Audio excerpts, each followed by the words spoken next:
어디까지 당이 바뀌어야 된다 보십니까 지금? 저는 일단 그 단초가 되는 건 이재명 대표의 사퇴라고 생각합니다. 사퇴고 그다음에 뭐 비대위를 하든 저는 결별할 각오를 해야 된다고 생각합니다. 당의 상품성을 높이기 위해서. 당대표 면전에서 그냥 이 당대표의 리더십 문제가 제기되고 이랬다는데 이야기 좀 들으셨죠? 들었습니다. 예. 뭐 어땠습니까? 언제부턴가 그 의총이고 국회 회의가 비공개가 원칙이 됐어요. 그러니까 원래는 국민한테 공개를 해야 되거든요. 예. 공개는 뭐 그냥 하는 게 아니라 국민들이 지켜보고 판단하게끔 하기 위한 자료로 제공을 해야 될 의무가 있는데 저희 당의 그 의총이 원칙적으로는 비공개가 원칙이고 원래는 공개가 원칙이고 비공개할 때는 전원의 의사를 물어서 특별한 사유가 있을 때만 예컨대 외부에 누설하기 어려운 아주 뭐 민감한 문제라든가 뭐 신상에 관한 문제라든가 국가 안보에 관련된 문제든가 이런 문제의 경우만 뭐 비공개의 동의를 얻어서 하는데 그 거꾸로 되고 있죠. 언제부터 그걸 바뀌었습니까? 그러니까 저도 제가 이제 17대부터 시작했는데 17대 때는 무조건 원칙이 공개였거든요. 공개하고 그리고 막 치고받고 막 뭐 서로 막 저기 하고 모습 보이다가 도저히 안 되겠다 싶으면 비공개로 하고 상임위도 그러거든요. 그 상임위 법안 심사 소위 같은 것도 공개가 원칙이고 인데 비공개로 언제부턴가 밀행주의로 바뀌기 시작했어요. 매우 잘못된 관례라고 생각합니다. 그러니까 끝나고 나서 이 말이 있었니 없었니 그게 뉴스가 되잖아요. 그러니까요. 그렇죠. 그게 얼마나 웃기는 얘기입니까? 국민이 보시고 다 지켜보고 말하는 것 내용, 논리 이런 걸 보고 나서 양론을 보고 심판자는 국민이 돼야 되지 않겠습니까? 그러니까 저 뭐 얘기하면 개딸들 뭐 강성 지지자들이 압박을 하고 그러니까 의총 들어가면 거의 말이 없습니다. 이번에 이 경우만 뭐 워낙 저 위기적 상황이라고 의원들이 생각해서 그런지 모르지만 뭐 대부분의 경우는 뭐 당 지도부가 정한 거 그냥 추인해주는 뭐 이의 있습니까? 이렇게 하겠습니다. 뭐 그렇게 결정하시죠. 뭐 이렇게 하면 그냥 끝납니다.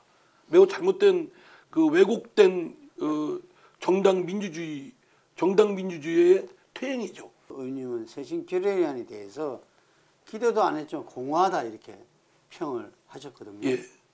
왜 그러냐면 이미 그 전에 우리 당의 분위기를 보면 이재명 대표의 사법 리스크도 보통 문제입니까?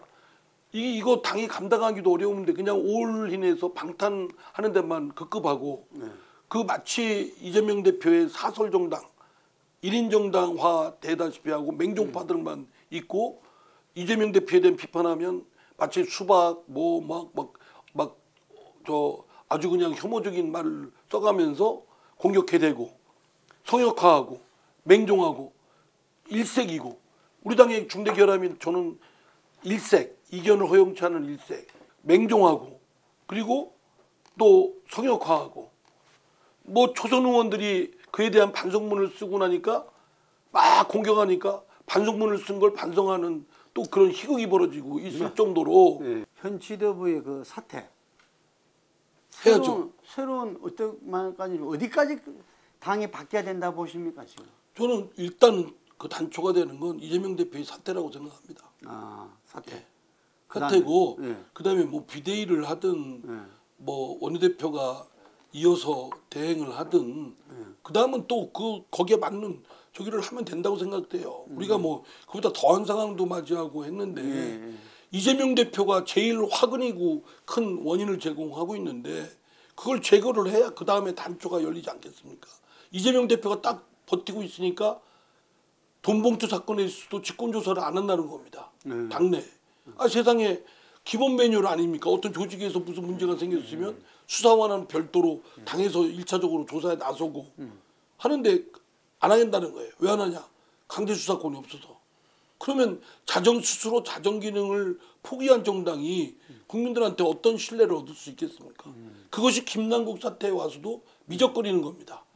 패거리 의식, 뭐 온정주의에 젖어서 머뭇거리다가 때를 놓치고 그것이 다 이재명 대표의 그 리더십에 결국 그 사람이 대표를 맡고 있는데 그 대표를 맡고 있는 사람의 사법적 리스크가 운신을 매우 제약하고 결함으로 작용되기 때문에 결국 그 이어서 나온 것들이 다 그런 그릇된 판단과 결정이 있다. 근데 이재명 대표가 사퇴했을 때 이전에 좀 말씀하셨지만 흔히 말하는 개딸 학생 팬덤들이 분당이라든지 이런 저는 결별할 각오를 해야 된다고 생각합니다. 당의 상품성을 높이기 위해서 어쩔 수 없다고 생각을 해요. 그러니까 개딸들이 생각이 다른 사람이라면 모르겠는데 문화나 행태가 다릅니다. 반민주적이고 어쩌면 인권 침해적이고 뭐 어떤 그럴 폭력적이고 뭐 잔인하다 싶을 정도로 더불어민주당의 민주적 그런 행태하고는 정반대의 사람들이기 때문에 이들하고 같이 한다는 거는 정당을 무슨 어떤 선거에서 이기기 위한 도구로만 사용한다는 거지 의미도 없고 그리고 국민들이 바라볼 땐 개딸들이 있는 정당은 결코 표를 그렇게 많이 주지 않을 거라고 생각합니다. 지금 이재명 대표 체제가 들어서면서 당원 민주주의를 대폭 강화 지금 하고 있잖아요. 좋은 이야기인데 어쩜 말하면 강성 팬덤이 역풍이 더 강하게 불 수 있는 그런 제도적 장치를 마련하는 거 아니냐 우려도 그렇죠. 크거든요. 팬덤으로 인해서 민의가 제대로 민의와 일치하지 않고 민의와 어긋나고 민심과 그 당시 그것이 제일 큰 문제죠. 아니 저 정당이라는 게 정치인이라는 게 민심에 바탕을 둬서 민심에 따르는 그것이 돼야 되는데 민심과 어긋나면 정당이 그게 존립이 할 수 있겠습니까? 이전에는 그 전당대 때 그런 경선 자금은 관례였지 않습니까? 근데 그게 굉장히 지금 이제 엄하게 요구받고 있는 거죠 국민들한테. 본질은 뭐라고 보십니까? 예. 저는 경선하는데 비용이 들어가는 건 예를 들어서 경선팀 하는데 뭐 그 운영하는 사무실 운영이라든가 뭐 차량 운송비라든가 뭐 들어가는 실비가 있지 않습니까? 그거는 뭐 들어가는 비용이니까 그거 가지고 뭐라는 게 아닙니다. 그렇죠. 이번 동봉투 사건은 특정 어떤 표 매수를 위해서 그 지역위원장, 현역 국회의원 또 누구 뭐 이런 원외 누구한테 돈을 준 겁니다. 아예. 매수 행위로 매표행위죠.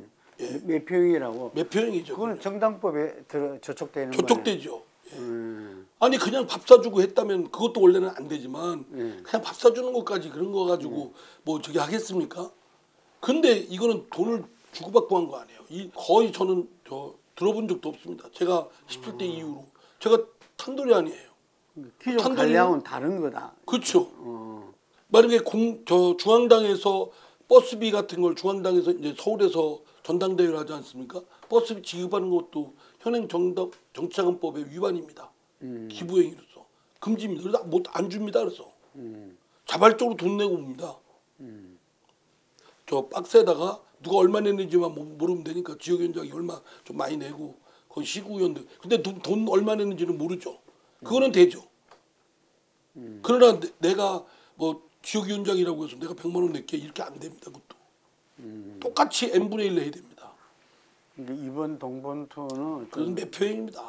본질적으로 그거는 그 전에 차떼기라는 사건을 거치고 났고 다음에 그것으로 인해서 태어난 열린우리당이고 열린우리당의 깨끗한 정치와 더 잘 사는 나라 골고루 잘 사는 나라라는 기초로 시작한 그 열린우리당의 후신인 더불어민주당에서 그런 일이 벌어졌다는 게 기가 막힐 일이죠.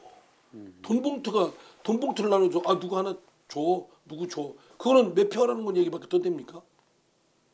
말로는 그거 밥도 사이고 뭐 저기 하라는 얘기인데 아 그건 그렇게 하면 안 된다니까요. 그거는 왜 저기 현역 의원이 자기 지역에 있는 당원들을 그 돈 가지고 삽니까? 지 돈 가지고 사야지. 그것도 원래는 안 되거든요. 지 돈 가지고 사는 것도. 근데 돈을 받은 거 아닙니까? 근데 지금은 거의 강제 수사권이 없다고 지금 수사기관에 다 넘어가고 당은 지금 이게 대해서는 아무것도 그러니까 처음에 검찰 탄압이라고 그랬잖아요. 네. 그러다가 뭐 2, 3일 지나고 나서 우리는 강제 수사권이 없어서 실효성이 없으니까 검찰이 수사에 맡긴다. 뭐 얼마나 그러니까 자가당착적인 행동을 하냐 이거예요. 그냥 툭하면 딱 잡아떼고 우기고 뒤집어 씌우고 그래도 안 되면 이명박 박근혜 때보다 낫다. 요즘에 하나 덧붙이는 게 이제 검찰의 탄압이다. 저희 당의 공식적인 패턴입니다. 공식화되어 있는 대응 태도. 근데 그게 얼마나 레토릭 공허하고 허구에 차고 그러니까 정작 검찰 탄압이 있는데도 탄압이라는 게 국민들한테는 별로 와닿지가 않은 거예요. 그렇죠. 예. 양치기 소년하고 똑같습니다. 이게 이 전당대 돈봉투를 보면은 최대 수혜자가 송영길 전 대표잖아요. 예. 근데 송영 대표는 어쨌든 책임지겠다 그러면서 자기는 모른다고 지금. 아니, 모르는데 왜 책임을 왜 져요? 그것도 맞지 안 맞는 말이지. 예. 예. 아니 아는 만큼 한 만큼 책임지라는 거예요. 무슨 뭐 본인 보고 그 이상 책임지라는 것도 아니고. 근데 왜 자기와 주변에서 일어난 일인데 자기 참모들 관련된 사람들이 관련돼 있잖아요. 근데 자기가 모른다고 딱 그렇게 해요. 그러면 진짜 모른다고 하면 책임을 지면 안 되죠. 그래서 국민들이 볼 때는 만약에 돈봉투를 수수한 의원들이 있으면은 그거를 갖다가 고백하는 게 그나마 좀 이렇게. 당연히 그러니까요. 예. 제 얘기가 그 얘기입니다. 예. 그런 사건이 터졌다면 돈 받은 사람들이 아니 나도 받았어 하고 내가 진짜 너 응분의 책임을 지겠어 이렇게 나가면 국민들도 아이 뭐 그런 모양이네 이렇게 할 수 있는데 저 아무도 꿀먹은 먹으리처럼 눈알만 돌리고 있잖아요. 예. 이제 지금 검찰이 부른다는 거 아닙니까? 예. 예. 그 사람들은 이제 때를 놓친 겁니다. 지금 와서 뭐 내가 돈 받은 거 아니다 또는 받았어도 뭐 이거는 그런 용도가 아니다 뭐 이렇게 얘기하는 것이 별로 설득력이 없죠. 그래서 그 연장선상에서 김남국 의원 같은 경우도 정무에서는 전수조사를 의결했다고 이제 본회의 통과될 건데 민주당에서 예를 들면은 선제적으로 좀 금융정보 동의서 같은 거 제출하자. 아니 그러니까 그 저기 뭐 저 뭐냐 코인에 대한 자백 뭐 이런 것들을 하면은 그거를 검증하려면 동의서가 필요하겠죠. 그렇죠. 예. 그러니까 지금이라도 민주당이 만약 그런다면 민주당이 까면 돼요. 원래는 저 김남국 의원에 대해서는 탈당을 받으면 안 되죠.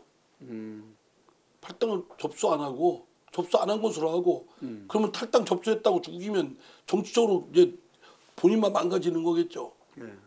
그래야 되는데 당이 저 희한합니다. 탈당 또 접수 또 전격적으로 탈당 제출한 것도 받고 그 다음에는 저기 이제 더 이상 직권조사 못한다. 또 그랬잖아요. 그러니까 여론이 또 나빠지니까 아니다. 또 직권조사 한다라고 했다가 결국은 못하는 것으로 정리를 했죠. 그걸 보면 저 물밑에서는 참 기가 막힌 일들이 있는 것 같다는 짐작이 됩니다.